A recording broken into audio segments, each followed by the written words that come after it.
Bernie Sanders at the Iowa State Fair in Des Moines, Iowa, on August 11, 2019. Reuters, Snyder, thank you for signing up. For more from The Nation, check out our latest issue. Subscribe now for as little as $2 a month. Support progressive journalism. The Nation is reader-supported. Chip in $10 or more to help us continue to write about the issues that matter. Thank you for signing up. For more from The Nation, check out our latest issue. Travel with The Nation. Be the first to hear about Nation Travel's destinations, and explore the world with kindred spirits. Sign up for our wine club today. Did you know you can support The Nation by drinking wine? Bernie Sanders will have a prime spot on the next Democratic presidential debate stage in Houston, and he will undoubtedly participate as aggressively as the other leading contenders for the party's 2020 nomination. But the senator from Vermont makes no secret of his frustration with the scope and character of the debates. When I asked him about that frustration during a conversation in Orient, Iowa, over the weekend, he sighed and said, "Well, I should think that anybody would express frustration with the debates. Ad policy. The trouble," Sanders told me, "is that you have a limited amount of time to answer questions. This country faces enormous crises, and you can't do it in 45 seconds or a minute. That's just the simple reality. And I understand the problem of how many candidates are running. But we need a political structure in this country which allows serious debate about serious issues, and the structure of those debates makes it impossible, I think, for any candidate to do more than shout out a sound bite."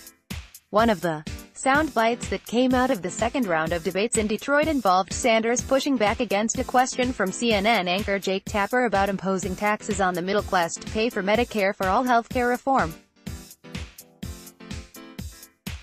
The senator accused the moderator of using Republican talking points to stir up a Democratic debate. And by the way, Sanders concluded during that debate exchange, the healthcare industry will be advertising tonight on this program. That may have sounded conspiratorial to some of the senator's critics. But, the candidate noted, there was, in the middle of that debate, I mean, this is how absurd it is, a commercial coming from the healthcare industry echoing exactly what the moderator spoke about.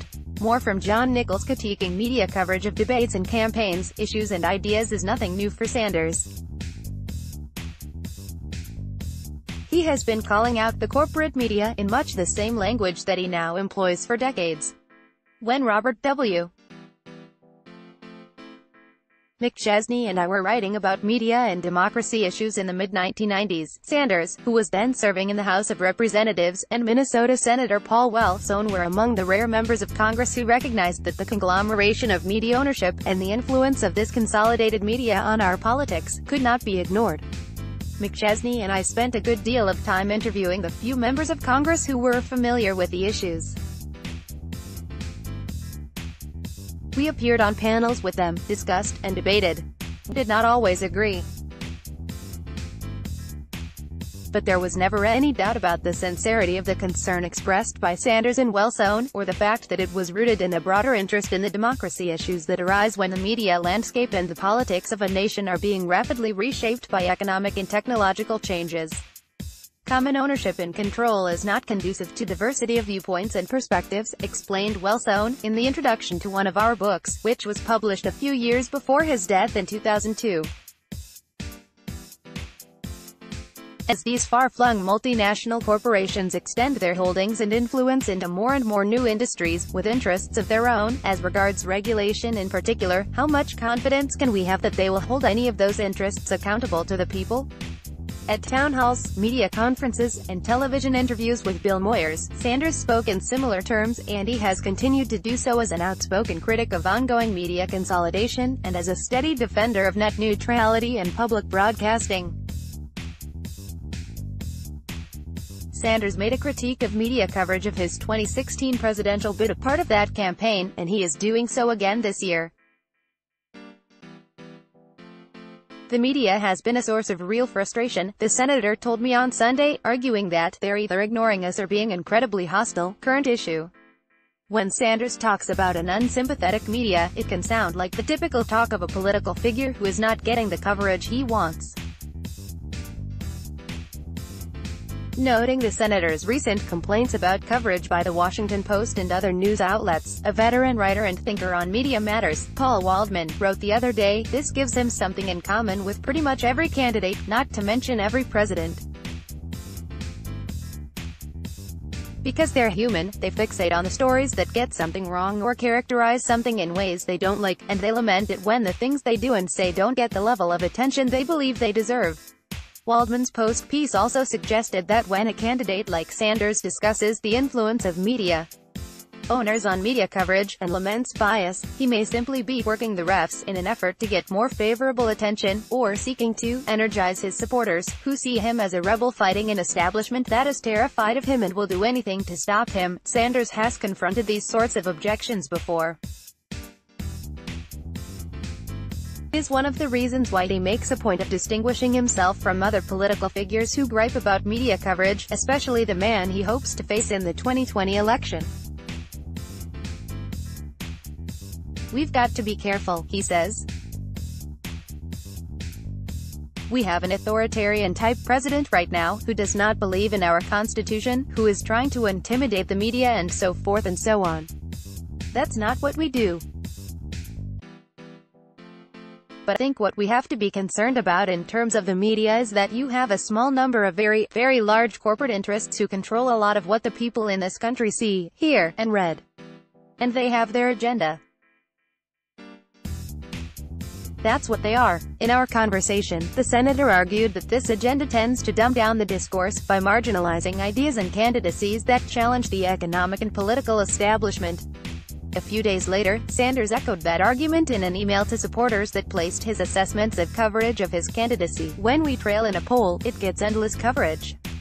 When a poll is great for us, it barely gets a mention, and the campaign in general. It is my sincere hope that we can spend more time talking in depth about the issues facing the working people of this country and less time covering the latest scandal or political gossip in a broader context. Even more important than much of the corporate media's dislike of our campaign is the fact that much of the coverage in this country portrays politics as entertainment, and largely ignores the major crises facing our communities," wrote Sanders. "In fact, what I have learned from experience is that, as a general rule of thumb, the more important the issue is to large numbers of working people, the less interesting it is to the corporate media. Sadly, for the corporate media, the real issues facing the American people, poverty, the decline of the middle class, income and wealth inequality, trade, healthcare, climate change, education etc., are fairly irrelevant." Coming at a point in a national campaign when many voters and many in the media are getting a sense of Sanders, that might sound like a stark statement. But this is a point he has been making for decades. He still loves it by distinguishing between major media outlets that are based on New York and Washington, the corporate media, and local newspapers and radio and television stations, which he says do a pretty good job. Unfortunately, local media outlets are rapidly being bought up, downsized, and dumbed down. Sanders also recognizes that there are many factors that shape debates about the major issues facing the United States, including the ability of corporations and billionaires to move money into politics, hire lobbyists, and launch advertising campaigns that distort not just the debate but reality. "The only reason we haven't changed the system and moved to Medicare for all," he says, "is the incredible power of the healthcare industry, which made $100 billion in profit last year and is prepared to spend hundreds of millions of dollars or more to defeat our efforts to create a Medicare for all, single-payer system. The problem," argues Sanders, "is that, instead of bringing clarity to discussions about complicated issues, major media outlets often let the distortions favored by the corporations be viewed as one side of the debate. That's an objection to the corporate media that's at least as old as manufacturing consent, the political economy of the mass media," the 1988 book by Edward S.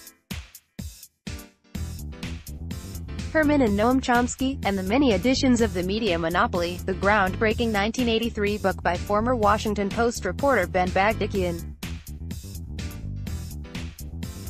In the 2004 edition, Bagdikian concluded that the awesome power of the contemporary mass media has in one generation been a major factor in reversing the country's progressive political, economic and social momentum of the 20th century.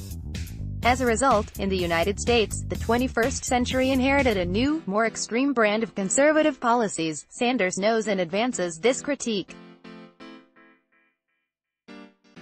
Yet the senator is doing more than just bringing an old argument into a new campaign. He notes that the radical transformation of communications, in a digital age when so-called old media and new media are both sources of information and ideas, has made it possible to connect with voters directly. Just as the former president he most frequently references, Franklin Delano Roosevelt, used the relatively new medium of radio to hold fireside chats with Americans at a time when major media outlets were hostile to the New Deal, so Sanders says his campaign is connecting with a new generation of voters.